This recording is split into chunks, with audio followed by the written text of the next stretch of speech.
On what seemed like a loving morning, my son handed me first-class tickets to Spain, a surprise trip for tomorrow. His nervous eyes and the urgency felt wrong, like a gilded cage. I saw the trap, the insult hidden beneath the expensive gesture, and simply nodded, a quiet fire burning within. They wanted me gone. They had no idea what I'd do next. Follow my journey, like, share, and tell me where you are listening from. The morning had begun like any other, quiet and unhurried, just the way I liked it. At 62, I had settled into a comfortable rhythm in my home, a house that held the echoes of a lifetime. The aroma of freshly brewed coffee, strong and black, usually signaled the start of my day. But today, the coffee arrived with a surprise, and a knot of unease began to tighten in my stomach. My son, Michael, appeared at my back door before 8, a disposable cup of my favorite blend in his hand, and a peculiar, almost forced, cheerfulness about him. Michael wasn't one for spontaneous gestures, especially not morning visits with coffee. He was a creature of habit, meticulous and reserved, a trait he inherited from his late father, Arthur, but which had, sadly, been amplified by his wife, Serena. "Morning, Mom," he announced, his smile not quite reaching his eyes. He set the coffee on my kitchen counter, then pulled out a small, sleek envelope from his blazer pocket. "I have a surprise for you." My heart gave a little lurch. Surprises, in my experience, often came with strings attached, especially when initiated by Michael and undoubtedly influenced by Serena. He handed me the envelope, his gaze darting away from mine, a telltale sign of nervousness I knew well.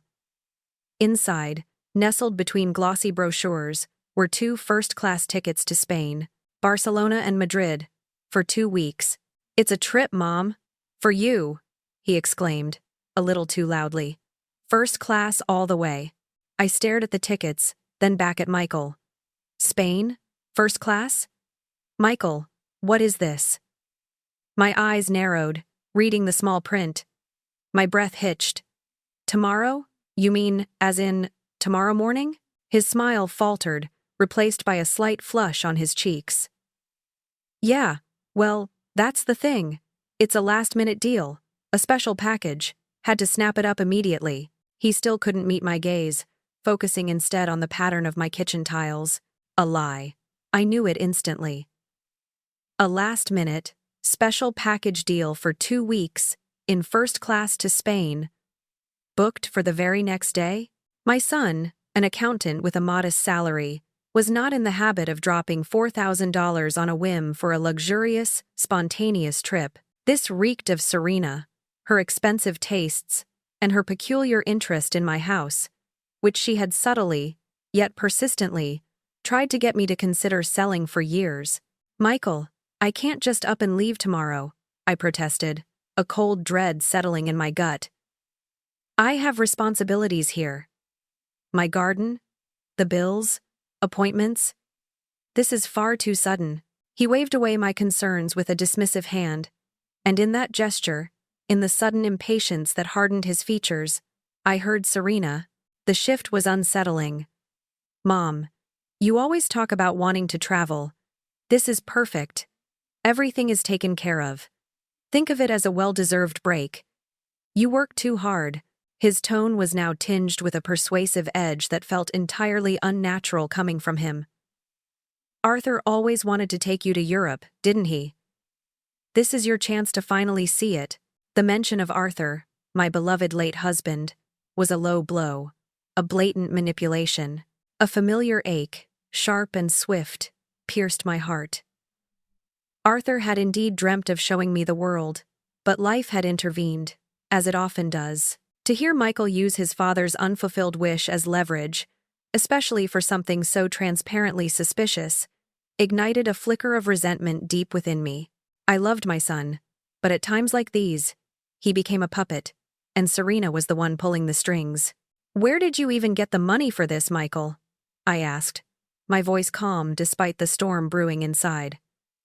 "First-class tickets to Spain, not to mention 2 weeks of accommodation. That's a significant expense," he stammered, his eyes finally flickering to mine, then away again. "It was," a bonus. And a great deal, like I said. Serena found it. Of course, Serena found it. Serena, who had an uncanny knack for finding deals that always seemed to benefit her, and often at someone else's expense. Her long-standing fascination with my Victorian house, my sanctuary, suddenly loomed large in my mind. She'd once jokingly, but with a predatory glint in her eye, called it a goldmine of untapped potential. I took a deep breath, forcing myself to appear amenable. I had to play along, at least for now, to uncover their true intentions. "All right, Michael," I said, a reluctant sigh escaping my lips. "And I want to call the airline to confirm the booking myself. Just for peace of mind, you know." "No!" The word burst from him, sharp and immediate, his face blanching. He caught himself, forcing a strained laugh. "I mean, no need for that, Mom.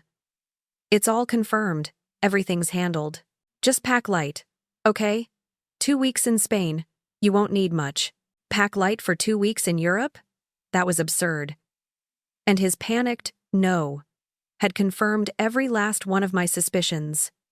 My son was involved in something murky, and my house was at the heart of it. "And how will I get to the airport?" I asked, my voice still deceptively mild. "Oh, a car service will pick you up. Tomorrow morning, bright and early. Don't worry about a thing." He glanced at his watch. "I really have to go. Big day at the office." "Just be ready, Mom." He kissed my cheek, a quick, almost perfunctory peck, and was gone as abruptly as he had arrived. The front door clicked shut, leaving a sudden, profound silence in the kitchen. I sank into my chair, the forgotten coffee growing cold on the counter. The vibrant colors of the Spanish brochures mocked me from the table. Unease, cold and persistent, wrapped around me. My house, this home that Arthur and I had built, nurtured, and filled with love, suddenly felt vulnerable. Every corner, every antique, every memory, was a testament to the life I had fought to keep intact. And now, it felt threatened. Slowly, I rose and walked upstairs, the stairs groaning softly under my weight. I entered my bedroom, the one Arthur and I had shared for so many years. The task of packing felt heavy, but my mind was elsewhere. My gaze fell upon my passport, lying on my dresser. It felt foreign in my hand. My instincts, honed over 6 decades of navigating life's unpredictable currents, screamed at me. Something was terribly, terribly wrong. That night, sleep eluded me. I lay awake, the darkness of my room amplifying the anxieties swirling in my head. Was it paranoia, or was it a mother's intuition, sharp and insistent, warning me of an impending threat? The thought of leaving my home, even for a dream trip, felt like stepping into a void. I knew, with an unsettling certainty, that this journey was not a gift, but a carefully laid trap. And I was walking right into it. But not without a plan of my own. The black sedan, sleek and anonymous, arrived precisely at 3 a.m. Its headlights cut through the lingering pre-dawn darkness, illuminating the quiet street. With a single, small suitcase in hand, I stepped out onto my porch, the air crisp and cold against my skin. The driver, a hulking man with a grim expression, opened the back door for me, his silence adding to the growing knot of apprehension in my stomach. As I settled into the plush leather seat, I cast one last glance at my house, its windows dark and unseeing. A chill, unconnected to the morning air, ran down my spine. This wasn't just a trip. It was an exile, and in that moment, I felt an unsettling premonition that I might be seeing my home for the very last time. The ride to the airport was long and silent, punctuated only by the hum of the engine. The driver offered no conversation, no friendly small talk, only an occasional glance in the rearview mirror that felt more like scrutiny than concern. Each mile widened the distance between me and my house, amplifying my resolve. My gut instinct, so insistent the night before, had solidified into a concrete plan. We arrived at the international terminal, a cavernous space already bustling with early morning travelers. At the first-class check-in counter, adorned with velvet ropes and a discreet sign, I presented my ticket to a polite agent. "Passport, please, ma'am," she requested, her smile professional. I feigned a sudden panic, rummaging through my small carry-on bag with exaggerated franticness. Oh dear, my passport. I could have sworn I packed it. No, it's not here. I rummaged through my purse, then the suitcase, making sure to appear genuinely distressed. This is terrible. I must have left it at home. The agent's smile tightened with practiced sympathy. I'm afraid you cannot travel internationally without a valid passport, ma'am. She tapped a few keys on her computer, and rescheduling first-class tickets can be quite costly. For a trip like this, you're looking at over $800 in change fees alone, plus any fare differences. $800. My suspicions about Michael's supposed bonus and the special deal deepened. This was clearly a massive financial drain for him, reinforcing my belief that Serena was behind it.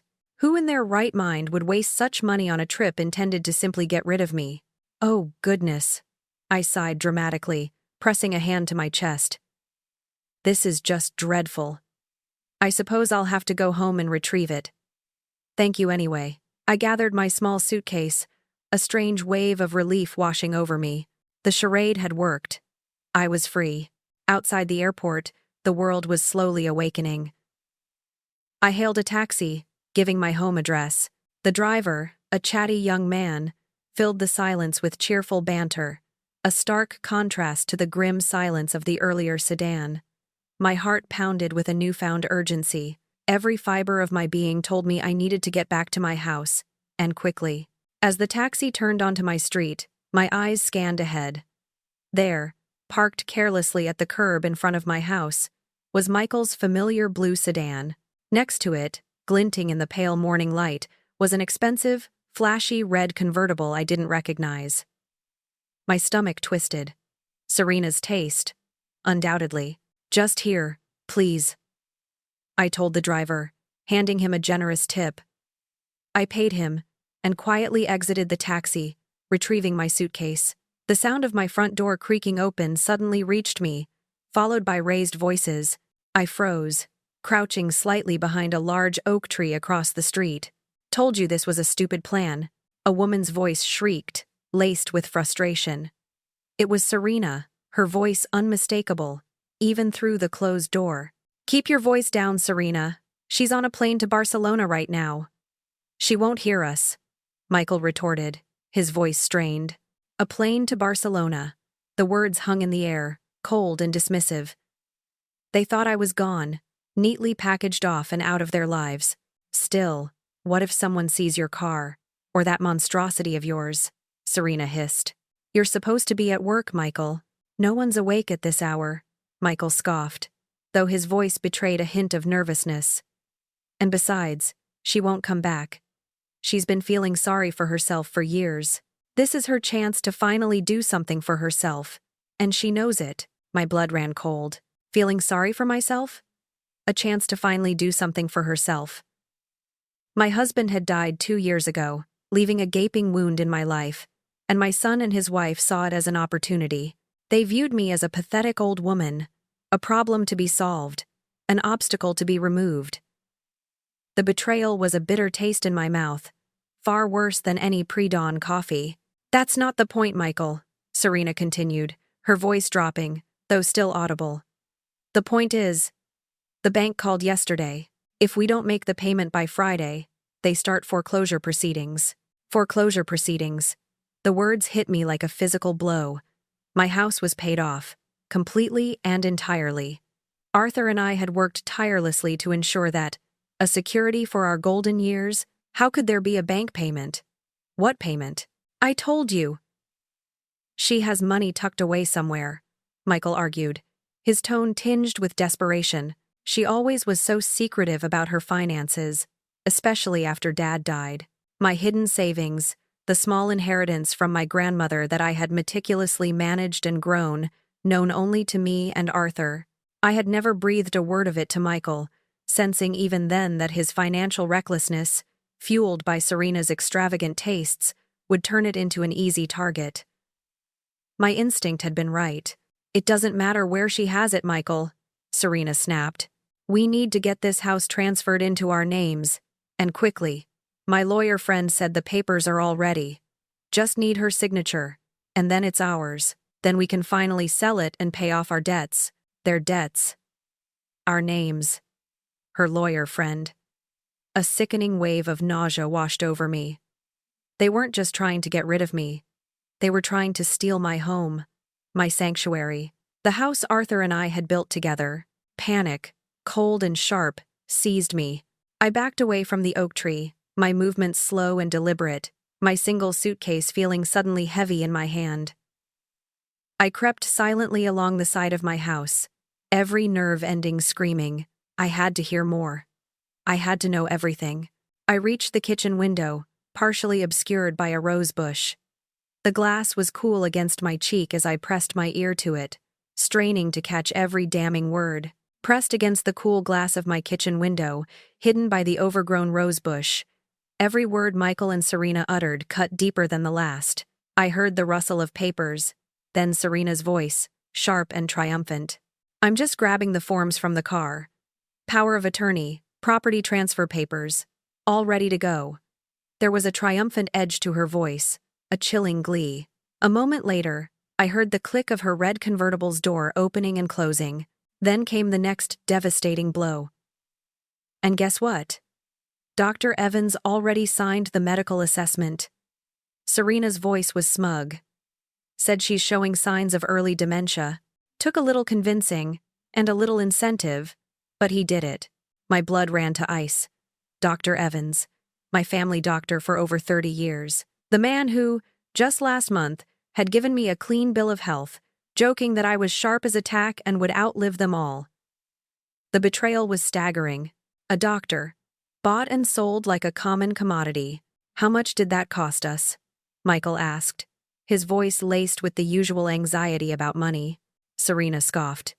$2,000. But it'll be worth it, Michael, won't it?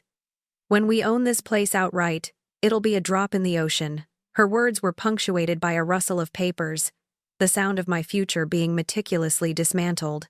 They continued, outlining their despicable plan with casual cruelty. 2 weeks in Spain, Serena said confidently, is more than enough time for these documents to be legal and binding by the time she gets back. She'll be so disoriented, she won't know what hit her. Michael chuckled, a hollow, unsettling sound. And who's going to believe a confused old woman over official medical documents anyway? With what money is she going to fight us? The callousness of their words was breathtaking. My own son, conspiring with his wife to steal everything I owned, to declare me mentally incompetent, to strip me of my autonomy. The woman who had birthed him, raised him, loved him unconditionally. I was not just an inconvenience. I was an asset to be plundered, an obstacle to be removed. Then Michael, my son, sealed my heart in a block of ice. I'll become her legal guardian. We'll sell the house, pay off our debts, and move her into that budget nursing home we looked at, the one that's far enough away that we won't have to visit much. A budget nursing home. The indignity of it. To be discarded, warehoused, after a lifetime of hard work and sacrifice. The thought was unbearable. God. I'll be glad when this is over. Serena sighed dramatically. I'm so tired of pretending to like her. The way she looks at me. Like she knows everything. The weight of their words settled upon me, heavy and suffocating.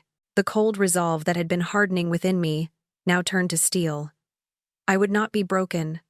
I would not be discarded. I would not be a victim. I backed away from the window, my movements silent and precise, my heart pounding a furious rhythm against my ribs. I picked up my suitcase from where I had dropped it, retrieved my car keys, and slipped out the back door. There was no going back inside. Not now.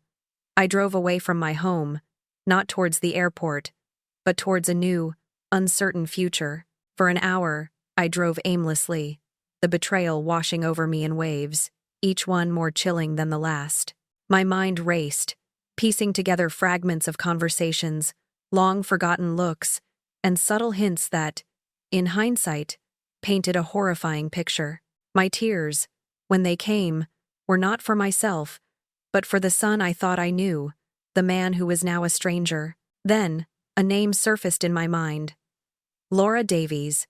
Laura was a no-nonsense attorney who had handled Arthur's estate, a woman of integrity and fierce loyalty. I knew where her office was. Even on this pre-dawn morning, she would be my first, and perhaps only, hope. I pulled into the empty parking lot of Laura's downtown office building. The neon sign for Davies and Associates glowed faintly. I knew it was early, but desperate times called for desperate measures. I fumbled for my phone, found her emergency contact number, and called. To my surprise, she answered on the second ring, her voice groggy but alert. "Eleanor? Is everything all right?" "No, Laura, nothing is all right. I need to see you. Now. It's urgent." Within 20 minutes, I was sitting in Laura's comfortable office, the aroma of her strong coffee filling the air. She listened, her expression growing increasingly grim as I recounted the tale. Michael's sudden gift, the urgency of the trip, my deliberate forgotten passport, and the chilling conversation I had overheard from my own kitchen window. I explained about the power of attorney forms, the property transfer papers, Dr. Evans's forged assessment, and Michael's plan to declare me incompetent and move me to a nursing home. When I finished, Laura sat back, her face a mask of controlled fury. "Eleanor," she said, her voice low and steady. "Arrest Michael? My son?" The thought was a painful twist in my gut, but the cold reality of their betrayal quickly eclipsed the maternal instinct. "Not yet, Laura," I said, my voice firm. "I want protection first. And then I want to handle Michael." Laura nodded, understanding dawning in her eyes. She picked up her phone, making a series of rapid-fire calls, her legal jargon a blur of terms I barely understood. I sat there, clutching my cold coffee, listening to her authoritative voice, a glimmer of hope rekindled in my desolate heart. She hung up, her gaze meeting mine. "They've been busy, Eleanor. Very busy. Someone filed a petition this morning to have you declared mentally incompetent. There's also a preliminary power of attorney document that's been submitted, both with the county clerk." My breath hitched. They had moved so fast. My heart plummeted once more. "But here's the good news," Laura continued, her voice reassuring. "These things take time to process. The court hearing for the incompetency petition isn't for 3 weeks. That gives us time, Eleanor. Time to fight back." A tiny spark ignited within me. 3 weeks. It wasn't much, but it was enough. Enough to reclaim my life, my home, and to show Michael and Serena the true strength of a woman they had so cruelly underestimated. "All right, Eleanor," Laura began, her voice crisp and decisive, pulling me back from the brink of despair. "Here's our immediate plan of attack. First, we need to establish your mental competency beyond a shadow of a doubt. I'm going to set you up with an independent medical and psychiatric evaluation. Dr. Olivia Reed is an excellent geriatric psychiatrist, completely unbiased and highly respected. Her assessment will directly contradict Dr. Evans's fraudulent one." I nodded, absorbing every word. "Then," she continued, "we'll file counter-motions with the court, challenging their petition for incompetency. We'll present the true medical assessment, and if necessary, expose Dr. Evans's unethical conduct. Simultaneously, we need to secure every single one of your assets. That means freezing all your bank accounts, investment portfolios, and placing everything you own, especially the house, into an irrevocable trust. This will make it impossible for them to touch your money or property without your direct, informed consent and a judge's order." "What about the cost, Laura?" I asked, a practical concern surfacing. "The fees for an attorney, a psychiatrist, and legal procedures would undoubtedly be substantial." Laura waved a dismissive hand. "Don't you worry about that, Eleanor. This isn't just a case. It's an injustice. I live for cases like this. We'll sort out the finances as we go. Your priority is to stay safe and to stay sharp." Her gaze hardened. "But you need to be extremely careful now. If Michael and Serena realize you know what they're up to, they might accelerate their timeline or try something more drastic. Play dumb, Eleanor. Act exactly as they expect you to." The warning settled heavy in my stomach. a cold stone. I was going back to a viper's nest. Leaving Laura's office, I felt a strange mix of dread and empowerment. I had a plan, a champion, and a glimmer of hope. But the thought of returning home, of having to face Michael, to pretend that nothing was amiss, was a bitter pill to swallow. The sun was fully risen now, casting long shadows. It was a beautiful day. A stark contrast to the darkness brewing in my life. I pulled into my driveway, Michael's blue sedan still parked conspicuously at the curb. The red convertible was gone. A small mercy. I forced myself to take a deep breath, to smooth my expression into one of weary disappointment. I had to be the Eleanor they expected, the slightly forgetful, slightly overwhelmed old woman. As I opened my front door, the silence within the house was thick, expectant. Then, a frantic voice shattered it. "Mom? What are you doing here? Why aren't you on the plane?" Michael appeared in the hallway, his face pale with alarm, his eyes wide with a mixture of confusion and panic. He looked like a deer caught in headlights. I managed a heavy sigh, shaking my head. "Oh, Michael, can you believe it? I got all the way to the check-in counter, and I just couldn't find it. My passport, left it right on my dresser." I tried to inject a note of genuine frustration into my voice. The agent said I couldn't possibly travel without it. Imagine that! A wave of palpable relief washed over Michael's face. His shoulders slumped, the tension visibly draining from him. He actually chuckled, a nervous, almost giddy sound. "Oh, Mom, you really are something, aren't you? Well, maybe it's a sign. Maybe you weren't ready for such a big trip after all." The casual dismissal of my long-held dream, the easy relief in his voice, made my stomach churn. He wasn't worried about my disappointment. He was just relieved I hadn't uncovered his plot. "Was Serena still here when you arrived?" I asked, trying to keep my tone neutral. He visibly stiffened, a flash of wariness in his eyes. "Serena? Oh, no. She just stopped by briefly, to see how the trip preparations were going. She left a while ago to run some errands. She was just being thoughtful. The word hung in the air, a grotesque mockery of the truth. "Well," I said, rubbing my temples with feigned weariness. "I'm absolutely exhausted. All that excitement, and then the long taxi ride back. I think I'll just go up to bed for a bit, catch up on some sleep." "Good idea, Mom. You do that," he said, his voice now sounding genuinely concerned, or perhaps just eager to get rid of me. I made my way upstairs, my legs feeling heavy, but my mind racing. I closed my bedroom door behind me, and instead of collapsing onto the bed, I reached for my phone. The first call was to Dr. Olivia Reed, the geriatric psychiatrist Laura had recommended. I explained my situation carefully, omitting the most damning details but emphasizing the need for an immediate, comprehensive mental health assessment. To my relief, her secretary, after a brief consultation, managed to squeeze me in for the very next morning. Next, I called my bank.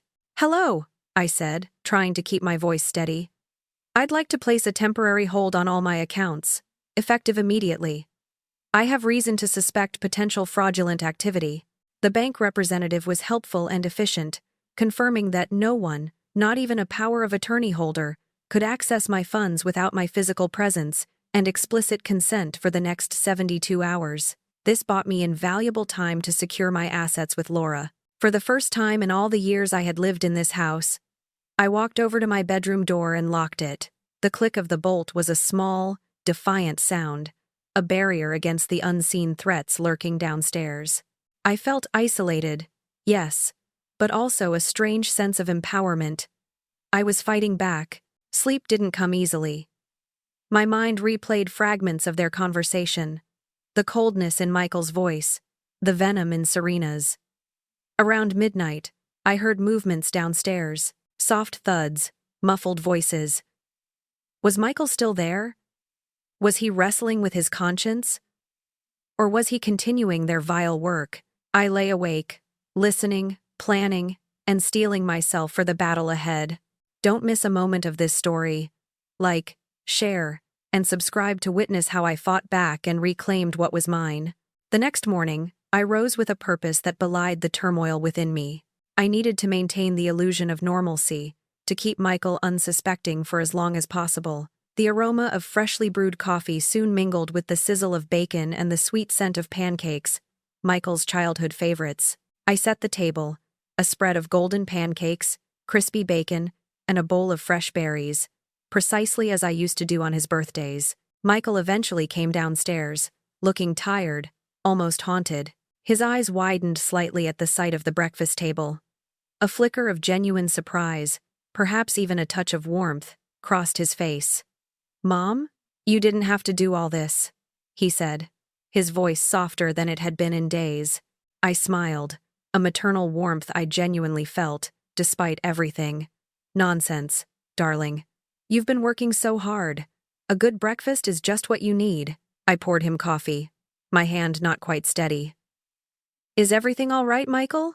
You seem distracted. You know, if you're in any trouble, I'm here. Always. No matter what." For a fleeting moment, the mask slipped. His eyes, usually guarded, welled up with tears, and a flicker of raw guilt crossed his features.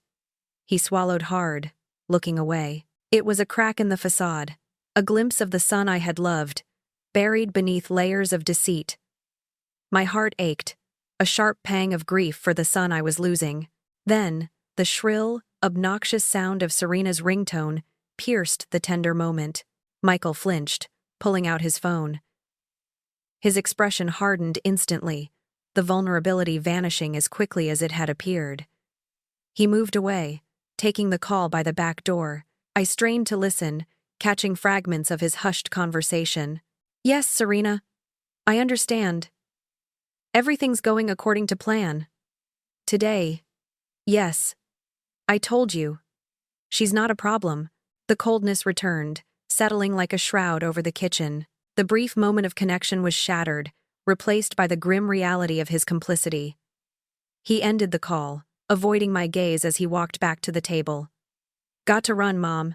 Big day at the office." He kissed my forehead, a quick, almost mechanical gesture. I fought the instinctive urge to pull away, to recoil from the touch of a betrayer. As soon as he was gone, the facade dropped. My stomach churned, the pancakes I had eaten tasting like ash. I cleaned up the kitchen mechanically, then dressed and drove to Dr. Olivia Reed's office. Dr. Reed was everything Laura had promised: professional, thorough, and kind. She conducted an extensive series of cognitive tests, memory exercises, and conversational assessments, observing me with a keen, discerning eye. We talked for what felt like hours, about my life, my interests, my memories of Arthur, and even my current anxieties. I spoke frankly, giving her the details of my life, but carefully omitting the specifics of Michael and Serena's plot. I simply stated I had reason to believe my mental competency was being questioned by external parties. When she was finished, Dr. Reed smiled, a genuine, reassuring smile. "Mrs. Henderson," she said, removing her glasses, "I can state with complete confidence that you are of sound mind and excellent mental capacity. Your memory is sharp, your reasoning skills are intact, and you exhibit no signs whatsoever of cognitive decline or early dementia. I would be more than happy to provide a full report and testify on your behalf." A wave of profound relief washed over me. This was it. The official ammunition I needed to fight back. Armed with Dr. Reed's report and a renewed sense of purpose, I left her office and headed straight to Laura's. Laura immediately began the process of filing the necessary countermotions and preparing the legal filings. Returning home later that afternoon, my heart was lighter, my resolve stronger. But as I turned onto my street, the sight that greeted me sent a fresh wave of shock and fury through my veins. A large moving truck, emblazoned with a local company's logo, was backed up into my driveway. The back ramp was down, and two burly men were carrying out my grandmother's antique dresser, my grandmother's dresser. The one I had inherited, the one that had sat in my bedroom for decades, filled with precious memories. "Stop!" I cried, abandoning my car in the middle of the street. I rushed towards them, my voice trembling with indignation. "What are you doing? Put that down immediately!" The two movers, looking startled, gently lowered the dresser. "Whoa, easy there, lady," one of them said, wiping sweat from his brow. "We were just hired. Some woman, a Miss Serena Davis," said the old lady, "who lived here was going into a nursing home, and we needed to clear out her stuff." "Old lady," I fumed, my blood boiling. "This is my house. I am the old lady." The other mover stepped forward, holding a clipboard. "We have a work order here, ma'am. Signed by a Serena Davis. It states that the homeowner is no longer competent to make these decisions, and we are authorized to move all her belongings to a storage unit." My gaze fell upon the work order. Serena's distinct, looping signature was there, bold and arrogant, no longer competent to make these decisions. The audacity, the sheer brazenness of it. They weren't even waiting for the court hearing. "This is theft," I declared, my voice low and dangerously calm. "Every single item in this house is my property." "You are committing theft." The movers exchanged uneasy glances. "Look, we're just doing our job, ma'am. We were told everything was legitimate. Where are you taking my belongings?" "To a storage unit across town, like the order says." My fingers fumbled for my phone, dialing Laura's number with a shaky hand. "Laura, they're moving my furniture out of the house right now. Serena's movers are here." Laura's voice, usually calm, was laced with fury. "What? The nerve! Tell them, Eleanor, tell them right now that if they do not immediately put everything back exactly where it was, they will be considered accessories to criminal theft, and I will personally see to it that their company is sued into oblivion. Get their company name and truck number." I relayed Laura's threat, my voice ringing with a new authority. The movers, visibly alarmed by the mention of lawsuits and criminal charges, looked at each other, then back at the dresser. All right, lady. We'll put it back," they grumbled, but began carefully moving my grandmother's dresser back into the house. Just then, a familiar red convertible, Serena's car, screeched to a halt in my driveway, blocking the moving truck. Serena emerged, her face a mask of annoyance that quickly morphed into utter confusion, then blazing anger, as her eyes landed on me. "Bessie, what are you doing here?" she demanded, her voice sharp with disbelief. "Aren't you supposed to be in Spain? Why is this truck here?" Her eyes darted from me to the movers, then to my car. She was trying to piece together the unraveling of her carefully constructed plot. I stood my ground, my posture straighter than it had been in years. Serena's confusion turned quickly to feigned concern, a sickeningly sweet tone entering her voice. "Oh, Bessie, darling, your memory. We talked about this. Are you sure you're making the best decisions right now? Maybe you should sit down. You look a little overwhelmed." She was trying to gaslight me, to make me doubt myself, even as her plan lay exposed. The movers, grumbling but compliant, carefully maneuvered my grandmother's dresser back into my bedroom. Serena stood in the living room, her face a mask of feigned concern, but her eyes burning with frustrated rage. "Bessie, darling," she cooed, her voice saccharine sweet. "You seem very confused. Perhaps it's time to seriously consider more care, more support, like a nice nursing home where you'll be looked after properly." She gestured vaguely around the room. "Michael and I would take care of everything, of course. We'd sell this big old house for you, make sure you get a fair price, and you wouldn't have to worry about a thing." My gaze met hers, unwavering. "Serena," I said, my voice steady, cutting through her false pleasantries. "Let me ask you something. Do you love my son?" The question caught her completely off guard. Her jaw dropped, and for a fleeting moment, her carefully constructed facade crumbled. "What kind of question is that, Bessie?" she retorted, regaining her composure quickly, though a hint of defensiveness laced her tone. "It's a very simple question, Serena. Because from where I'm sitting, it looks like you're using him to get what you want. And what you want is my house." I wasn't just guessing anymore. I knew. The pieces of the puzzle had fallen into place, chillingly clear. Serena's eyes narrowed, the pretense of concern entirely gone, replaced by a cold, calculating anger. Bessie, I think your memory is truly failing you. You're imagining things. Michael and I love you. We just want what's best for you. She tried to dismiss me, to gaslight me, to make me doubt my own sanity. Am I imagining the forged power of attorney documents? I pressed, my voice gaining strength. The fake medical assessment from Dr. Evans claiming I have early dementia? Am I imagining the fact that you hired movers to steal my furniture and empty my house?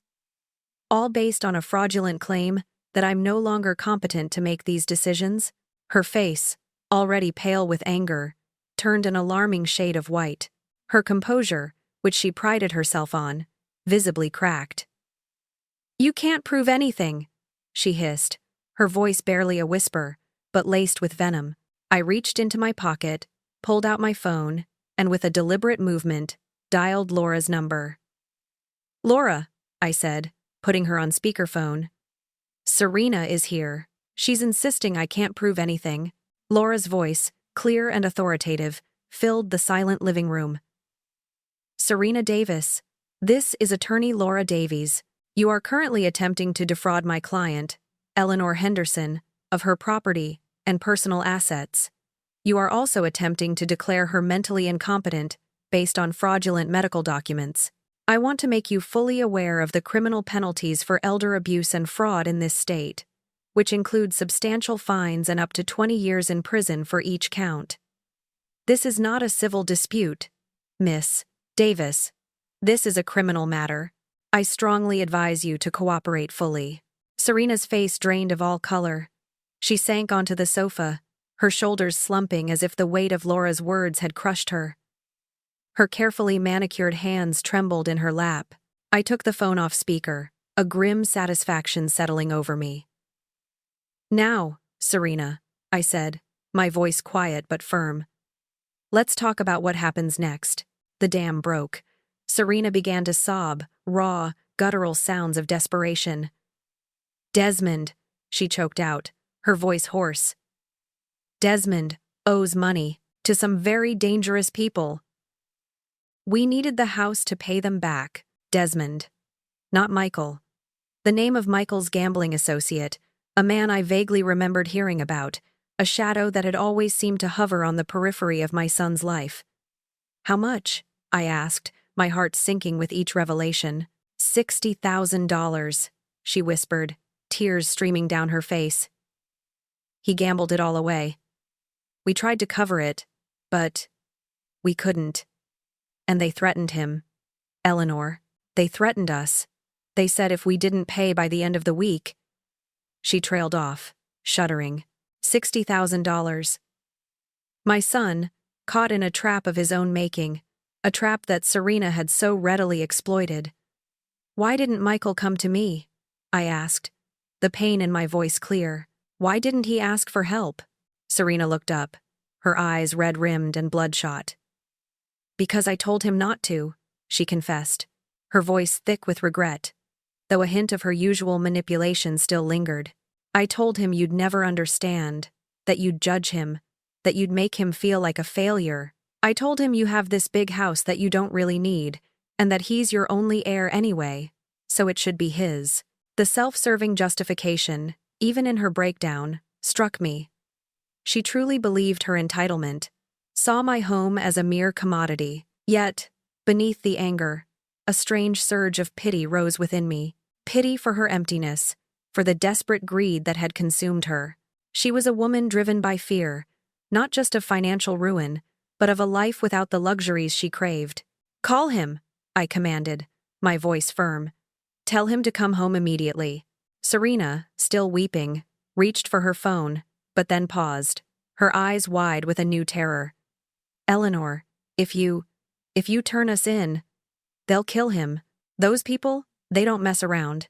I looked at her, into her empty, fearful eyes. I'm not going to turn you in, Fallon, I said, using her first name, the one I rarely used. But I am going to save my son. Serena, her hands trembling, dialed Michael's number. I could hear his strained voice on the other end, laced with the stress of a man trying to juggle a collapsing house of cards. "Serena? Is everything okay? What happened with the movers?" Serena choked back a sob. She knows, Desmond. She knows everything. About the gambling, about the money, about them. A stunned silence on the other end, then Michael's voice, a raw, broken whisper. "I'll be right there." The line went dead. The silence in the living room was thick, heavy with unspoken accusations and dread. Serena sat slumped on the sofa, her mascara running in dark streaks down her face, her shoulders shaking with silent sobs. I watched her, a complex mix of anger, betrayal, and a strange, unwelcome pity swirling within me. "Why, Serena?" I finally asked, my voice quiet. "Why did you hate me so much that you wanted to destroy me?" She looked up, her eyes red-rimmed and bloodshot. "Hate you?" she croaked. "I didn't hate you, Bessie. I resented you. Michael always talked about you. His perfect mother, the saint who did everything right. It made it impossible to compete." My brow furrowed. "Perfect?" "Serena. I was far from perfect. I struggled. I made mistakes. I stumbled more times than I can count. Arthur and I built this life with grit and sacrifice, not some divine perfection." My gaze softened slightly.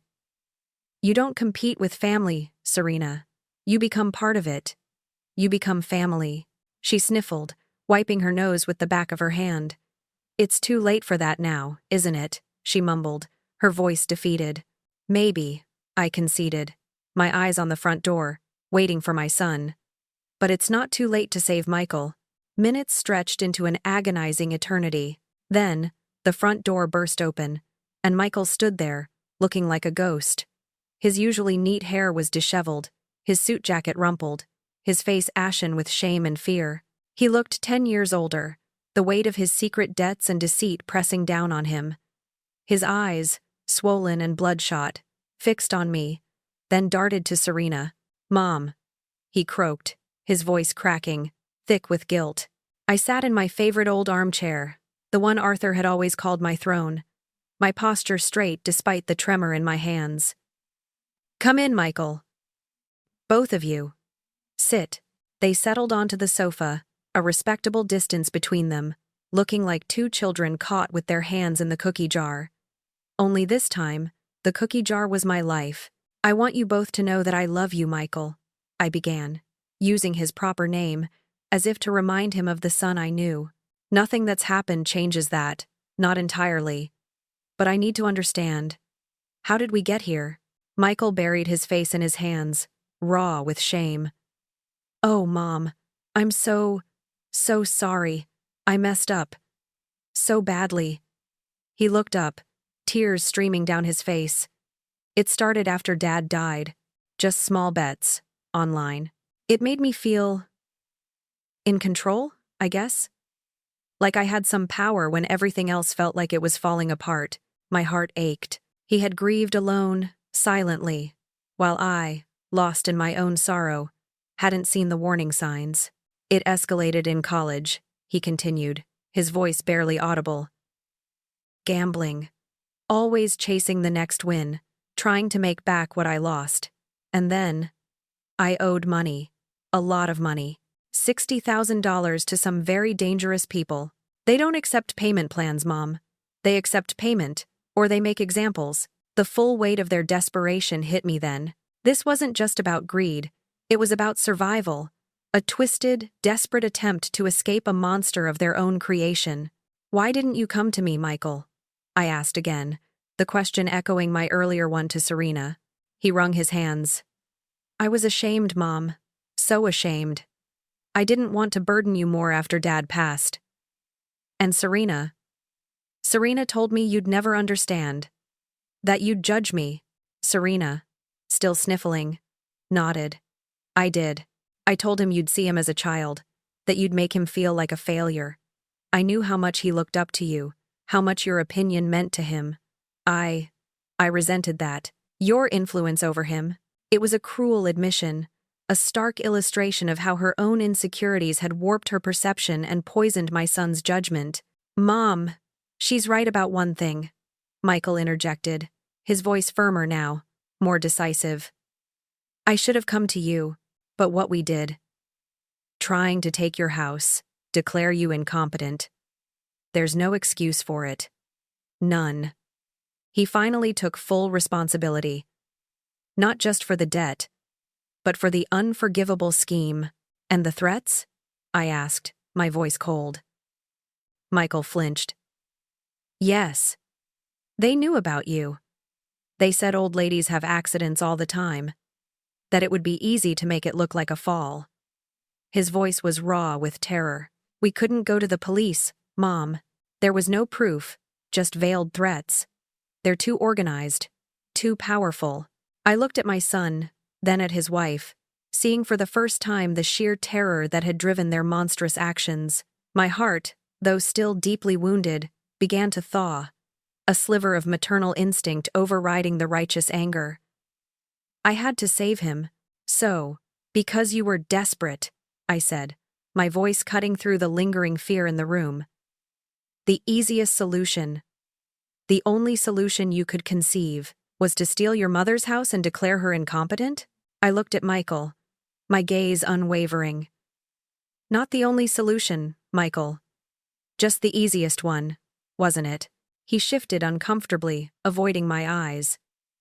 "Mom, it's not like that. We thought, you're 62. This house is too big for you. We thought you could use the money for a nice apartment, or that retirement community you visited with Mrs. Jenkins." "I visited Mrs. Jenkins, Michael," I corrected him, a hint of steel entering my voice. "I never expressed any desire to move there myself. And what about the nursing home, Serena? The budget nursing home we looked at? Was that also part of your plan for my comfort?" Michael looked genuinely confused, turning to Serena. "A nursing home? What is she talking about?"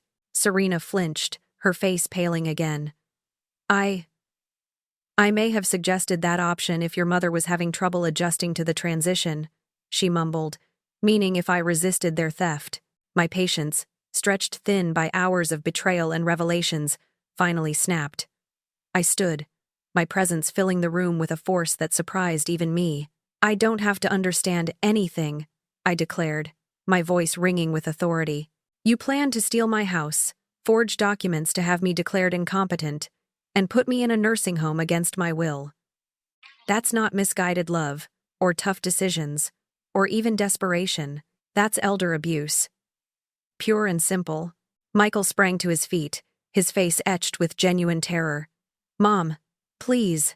I know what we did was wrong, a terrible, unforgivable mistake, but we were desperate. These people are going to kill me if I don't pay them." "Then we'll find another way," I countered, my voice firm.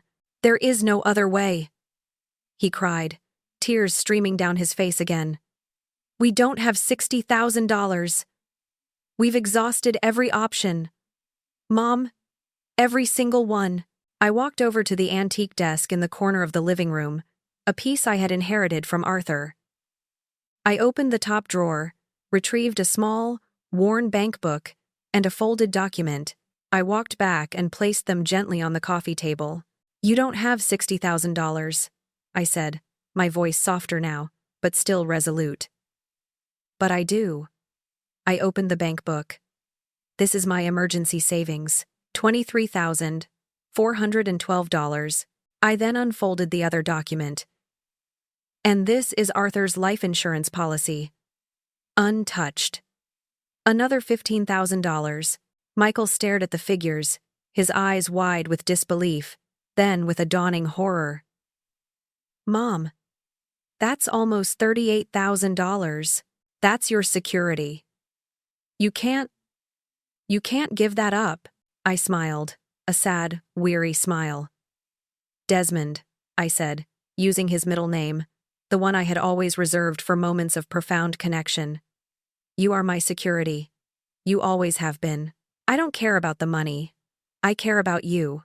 Serena, who had been watching in stunned silence, stared at the bank book, then at me, a bewildered expression on her face. Her greed-filled mind couldn't comprehend such generosity after such betrayal. I took a deep breath. Now, this is what's going to happen. And these are my conditions for any kind of future for us. I looked directly at Serena. First, Fallon. You need to decide right now whether you want to be part of this family or not. She flinched at the use of her first name. Being part of this family, I continued, means no more stealing, no more lying, no more attempts to destroy each other. It means honesty, respect, and loyalty. If you accept that, if you truly want to try to build something better, then you can be my daughter-in-law, a true member of this family. We will face this together, as a family. If you choose to walk away, Michael will have to make his own choice between his wife and his family. The tension in the room was suffocating. Serena looked at Michael, then back at me. Her face a maelstrom of conflicting emotions, greed, fear, and perhaps, for the first time, a flicker of genuine remorse. After what felt like an eternity, she whispered, her voice barely audible, "I want to stay. I want to try." I nodded, a small, almost imperceptible nod. My gaze then shifted to Michael. "And you, Michael? Are you willing to get help for the gambling? Real help, not just promises. Professional help. Whatever it takes to break this addiction that is destroying your life?" He didn't hesitate. "Yes, Mom. Whatever it takes. I swear it." "Good," I said, a sense of grim determination settling over me.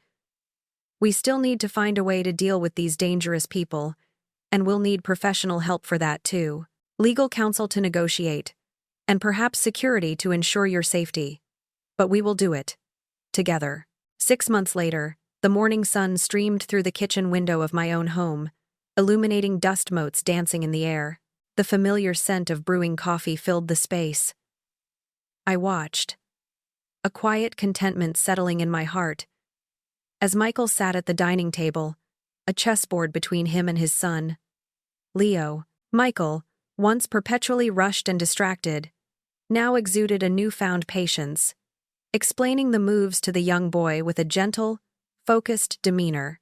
Our path to this peace had been arduous, a testament to the fact that healing a shattered family requires more than just good intentions. Immediately after that tumultuous day, following Laura's advice, we had sought help from the FBI. Agent Sanchez, a no-nonsense woman with kind eyes, had revealed that Michael's situation was part of a much larger investigation into an illegal gambling ring. Michael, in a terrifying but ultimately brave decision, agreed to cooperate. For 3 harrowing months, he wore a wire, his every interaction with the dangerous lenders carefully monitored, helping the FBI build a case that eventually led to the arrests of the entire operation. As part of his cooperation, his gambling debts were forgiven, and the terrifying threat to our family was finally gone. Serena, too, had committed to rebuilding trust, though her journey was perhaps the hardest. She attended 3 months of intensive family therapy with Dr. Brenda Miller, a compassionate yet firm therapist. The sessions focused on boundaries, respect, and distinguishing between genuine help and harmful enabling. Dr. Miller had commended me, saying, "Eleanor, you saved your son's life by not enabling his gambling, but you also may have saved it by being willing to help when he truly needed it, and by demanding accountability." Serena, having grown up in an environment of conditional love and constant judgment, struggled with the concept of my unconditional sacrifice. One afternoon, after a particularly draining therapy session, she admitted to me, "I keep waiting for you to throw it in my face, to remind me of what I almost did." I had taken her hand gently. "Fallon," I had said, "that's not how love works. Love doesn't keep score." It was a small moment, but I saw a genuine shift in her eyes that day, a glimmer of understanding that warmed my heart. Michael, for his part, fully embraced recovery. He attended Gamblers Anonymous meetings religiously, worked diligently with his own therapist, and, in a significant step towards humility and self-awareness, turned over complete financial control to a professional advisor. "I don't trust myself yet, Mom," he had confessed, "but I'm getting there." Watching him with Leo, explaining the nuances of the night's move, I saw glimpses of the patient, thoughtful man he was truly meant to be, a man emerging from the shadows of his addiction. Leo, oblivious to the deeper currents of the family's past, suddenly looked up. "Grandma, can I have hot chocolate?" "Of course, sweet pea," I replied, rising to fetch the cocoa. Just then, Serena entered the kitchen, a stack of textbooks clutched in her arms. She had gone back to school, committed to earning her nursing degree, driven by a desire to build a life based on honest work, not manipulation. She was committed to starting over. "Still studying?" I asked, a smile playing on my lips. She grinned, looking genuinely happy. "Just a few more chapters. Sometimes I wonder if I'm too old to start over." "Nonsense," I scoffed gently. "We're never too old to learn, to grow, to change." She paused, then looked at me, a serious expression on her face. "Do you ever regret it, Eleanor? Not having us arrested?" I poured Leo's hot chocolate, stirring in a generous dollop of whipped cream. "No, Fallon. Justice isn't always about punishment. Sometimes it's about restoration, about rebuilding what was broken." She nodded slowly. "I almost destroyed you, didn't I? You had a choice, Fallon, and you chose family. That's what matters now." Later that evening, after Leo was asleep, Michael sought me out. He stood before me, a small, official-looking envelope in his hand. "Mom," he said, his voice thick with emotion, "Serena and I wanted to give you this." He handed me a check. The amount, printed clearly, was $38,412. The exact amount I had given up, plus a little extra interest. We sold Serena's red convertible, and we've been working extra jobs, saving every penny. It's not enough to truly repay you, but it's a start. I looked at the check, then at my son, his eyes clear and steady. I didn't need the money. My savings were back to where they needed to be thanks to Laura's expert handling of Arthur's other investments. But I knew accepting this was crucial for Michael's redemption, for his sense of self-worth. I took the check, a genuine smile spreading across my face, and embraced him, feeling a stronger, more solid man in my arms than I had felt in years. He pulled back, a hesitant smile on his face. "There's something else. Serena and we want to buy a house." My eyebrows rose. "Oh, that's wonderful."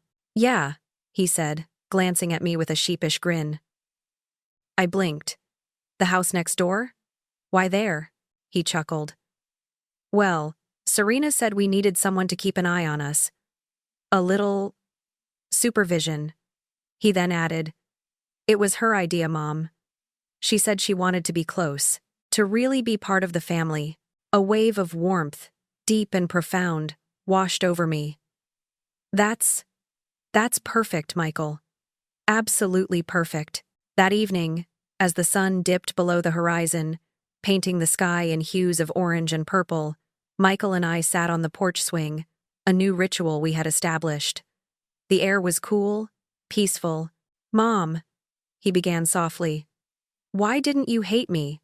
I leaned my head on his shoulder, a profound sense of peace settling over me. "And because everyone deserves a chance to become better than they were." I thought of the first-class tickets to Spain, the trip I never took. It would have been beautiful, no doubt. But what had happened instead was far better. My family was rebuilt, stronger and more honest than before. And in that quiet, real victory of love and forgiveness, I had found everything I never knew I wanted.